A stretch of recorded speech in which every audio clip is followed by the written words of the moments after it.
The voters have displayed their commitment to participating in the process, despite allegations of fraud and interference. In the recent election, the people of Pakistan showed up to vote in unprecedented numbers, which is very positive. However, I was deeply concerned by well-documented instances of interference in the February elections, including a terrorist attack at a candidate's political offices hours before the polls opened, and also a major internet and cell service shutoffs on election day. These events are serious and consequential. I've called for a full investigation into any allegations of interference or corruption in their recent elections. As we know, in early February, the elections were held after a nearly 3-month delay that raised serious concerns about the democratic process in Pakistan. I also know that the State Department joined other international election observers in expressing concern that the election included undue restrictions on freedoms of expression, association, and assembly. I hope that we can, after this hearing, continue the work of making sure that we actually fully investigate the election and that we actually make sure people are let out of jail that were put in there that unfairly, because democracy in Pakistan, of course, will serve the people of Pakistan, but it is so clearly in the United States' interest. I started out on this seeing the failures we had in Latin America of prioritizing military relationships over democratic relationships, and it never served us there, and it won't serve us in Pakistan or anywhere else. So we allow the top generals in Pakistan to visit the United States when American citizens can't leave Pakistan and come to the United States. They have banned the bat, the symbol of the PTI, then they banned the batsman. I mean, there have been flaws in other Pakistani elections, but this is perhaps the greatest flaw. Do we have faith that Imran Khan has not been the victim of selective prosecution? Or is it apparent that he has been? One thing you need to do. The American ambassador needs to visit Imran Khan in prison and make sure that he lives to tell the tale of how he was wrongfully imprisoned through selective prosecution. I yield back. Do you believe that the recent election was free and fair? Sir, we have never used the term free and fair in the characterization of this election. To what level, then, would you say interference happened? Sir, we have expressed, and I've said this multiple times today, serious concerns about the pre-election environment, violence that occurred, terrorism and political violence. We have expressed concern about the failure to register individual candidates and political parties, the mass arrests of those in opposition, the shutdown of internet, and the censorship and pressure placed on journalists. We have substantial leverage in Pakistan in two ways. First, the IMF, where we have a loud voice and we should use it more often. And second, we could deny visas to high-ranking Pakistani officials. We need to focus on human rights in Pakistan. I'm particularly focused on Sindh and the disappearances there, the forced conversions, young girls forced to convert and then marry old men. And we've seen throughout Pakistan a blasphemy law that allows a person to complain, and all of a sudden someone who's not Muslim usually is subject to detention and even execution. But the greatest problem is Dr. Afridi. That is something we discussed in this room last decade again and again. He's in jail for 14 years. We released Victor About to get an American back. And the message to everyone in the world, and this is a national security risk, is don't cooperate with the CIA. Because if you're an American national, we'll move heaven and earth to get you out. But if you're the one foreign national who did the most for America of anyone this century, you will rot in jail. The Pakistanis have said that they will do a Siddiqui for Afridi trade.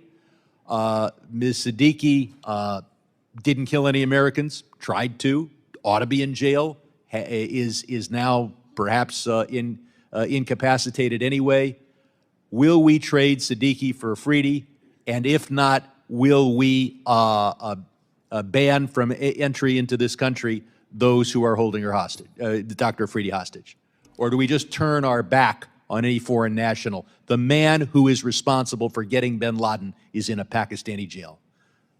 Mr. Representative Secretary? Sherman, I first want to thank you personally, but also thank this committee and the Congress. Sir, I have for one, its I will yield 10 advocacy. seconds to say Siddiqui for Afridi, yes or no? Mr. Sherman, I have been in this job for more than 2.5 years. I have never had a Pakistani official raise with me. They've told me, they've told your predecessor, they've told the State Department, Afridi's in jail, you haven't done anything about it, and he's the man that helped us get bin Laden. But let's move on. Sir, I've got it, sir. I only get 5 minutes. Go ahead. We have the exit control list where hundreds of American citizens are prohibited from leaving Pakistan. Will we treat them the same way we deal with everyone else who's wrongfully detained in Russia and elsewhere? What are we doing to get American citizens who have not been even charged with a crime out of Pakistan if they want to leave? Representative Sherman, we work every day on behalf of American citizens in Pakistan. As you note, there are some laws that have put undue restrictions on Americans. We have had a very positive track record. Hundreds are still there, and the IMF loan goes forward, and we allow the top generals in Pakistan to visit the United States when American citizens can't leave Pakistan and come to the United States. We then have the vote tabulation system, and they have banned the bat, the symbol of the PTI. Then they banned the batsman. And this is, there have been flaws in other Pakistani elections, but this is perhaps the greatest flaw.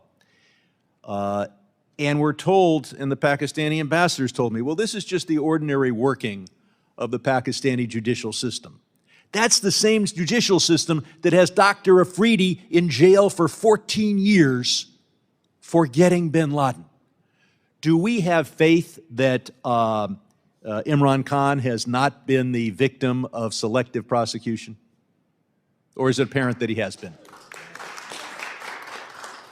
Sir, following the rioting on May 9th, the day Imran Khan was arrested, the United States government has raised our concerns about the mass detention of members of the opposition, to include the PTI. We have raised concerns about the use of military courts. If I can interrupt, there's one thing you need to do. The American ambassador needs to visit Imran Khan in prison and make sure that he lives to tell the tale of how he was wrongfully imprisoned through selective prosecution. I yield back. Thank you, Chair, and thanks also to the ranking member for having me here today. Mr. Liu, I'm sure you're aware, I led a letter alongside 30 of my colleagues here in Congress to the State Department as well as to the President. You've got it right there, talking about credible allegations of election rigging in the Pakistani elections. And we urged that the administration withhold recognition of the new government in Pakistan until a credible and transparent investigation on election interference had been conducted. I know that the U.S. Embassy congratulated Mr. Sharif, quote, on his assumption of the office of Prime Minister, but I haven't seen a statement yet from the State Department itself. So just so we're clear at this point, yes or no, has the U.S. officially recognized the new government in Pakistan? Representative Kesar, I would like to answer with a yes or no. The actual answer is a little more complicated, if you'll allow me. The government of the United States, we don't actually go around recognizing or withholding recognition of new governments. That's not something we do anywhere around the world. What we do is we decide whether we're going to engage with a government. And so, yes, you have seen actions by our ambassador, our embassy. We are, in every interaction with this government, stressing the importance of accountability for election irregularities, sir. Can I just also add, your letter is incredibly important. It's important that the Pakistani people, the Pakistani government hear not only from the administration, but from members of Congress, and having so many of them speak together has real influence. The administration largely agrees with your recommendations. We have done many of the things that you have proposed. We have said publicly and privately that we want to see transparent and credible investigation of election irregularities. We have called for accountability for mass detentions of people in the opposition, and we have said loudly and clearly that military trials for civilians accused of crimes after May 9th is not in keeping with international norms. I appreciate that. And so in other cases, for example, in the case of Venezuela or some other countries where the State Department has spoken out very clearly about election rigging, and we can talk about separately about how it is that we treat those governments or treat those countries, but it seems that when we have had allegations of election rigging, that we've spoken out much more clearly than in this case. And I would urge that we continue to speak with the level of moral clarity that we have in other situations. But I appreciate your recognition and speaking out here today about how it's not okay for us to be having journalists jailed, for Twitter to get shut down, for there to be this continued, very clear to me, interference in democracy. Given the credible allegations of fraud and rigging, what gives you confidence that this government will have the democratic legitimacy necessary, not only for the interests of the Pakistani people, but for the interests of the United States? Sir, the political and economic stability of Pakistan is important for the United States. It is important that the Pakistani people... And I'm short on time. Is it your sense right now that there is going to be that democratic legitimacy, or do we have real concerns? I'm sorry, I have one more question for you, so just give me your... Sir, I think that's up to the process ongoing now in the Electoral Commission of Pakistan. One more question. Most security assistance to Pakistan has been suspended since 2018. Recently, the Pakistani ambassador said that Pakistan's awaiting a decision from the U.S. on increasing military sales and financing. Yes or no, are there ongoing conversations about increasing military assistance to Pakistan? No ongoing conversation about large-scale increases, no. That's good to hear. Given that the U.S. has already sent hundreds of millions of dollars in aid, are there any steps the State Department is taking to ensure that the aid we send is not used for any of these abuses that you've identified? Sir, absolutely. There is very close monitoring of where our military assistance goes around the world, including to Pakistan. For example, the F-16s sold to Pakistan over 40 years ago have active U.S. technical security teams monitoring their use every day. Thank you for that. Has the U.S. identified any units of military or security forces that would not be eligible for aid? Yes. We have identified those. Thank you for your clear answers. Thank you for being here through this hearing, and I hope that we can, after this hearing, continue the work of making sure that we actually fully investigate the election and that we actually make sure people are let out of jail that were put in there unfairly, because democracy in Pakistan, of course, will serve the people of Pakistan, but it is so clearly in the United States' interest. I started out on this seeing the failures we had in Latin America of prioritizing military relationships over democratic relationships, and it never served us there, and it won't serve us in Pakistan very well. So thank you so much, Mr. Lee. Thank you, sir.